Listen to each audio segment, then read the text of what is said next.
মুখ্যমন্ত্ৰীয়ে পুনৰ ঘোষণা কৰিছে যে জানুৱাৰী মাহত অৰুণোদয় আঁচনিখনৰ টকা দিয়া নহ'ব। আৰু পুনৰ মুখ্যমন্ত্ৰী মহোদয়ে সৰকাৰীভাৱে ঘোষণা কৰিছে যে এতিয়া 1250 টকা নহয়, সকলো হিতাধিকাৰীৰ একাউণ্টত পোনে পোনে 8000 টকা জমা হ'ব।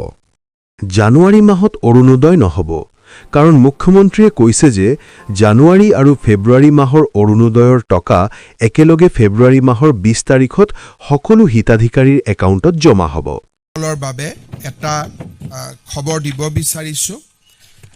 নিৰ্বাচনৰ সময়ছোৱাত অৰুণোদয় আঁচনি প্ৰদান কৰা সদায় এটা বিতৰ্কিত বিষয় হৈ থাকে।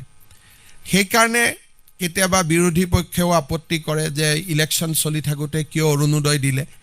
আমি যাতে বিতৰ্কৰ ঊৰ্ধত থাকিব পাৰোঁ, ফেব্ৰুৱাৰী মাহৰ 20 তাৰিখে অসমৰ প্ৰতিগৰাকী অৰুণোদয় হিতাধিকাৰীক বিহুৰ উপহাৰ হিচাপে আমি আগতীয়াকৈ 8000 টকা দিম।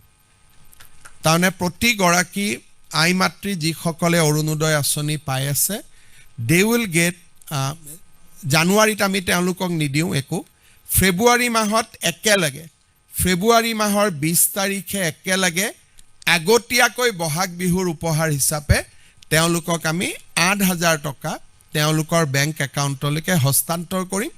তেতিয়া আৰু বিহুলৈকে তেওঁলোকে সুন্দৰভাৱে তেওঁলোকৰ বিহু পালন কৰিব পাৰিব। মই আপোনালোকৰ জৰিয়তে অসমৰ আই মাতৃসকললৈকে এই সুন্দৰ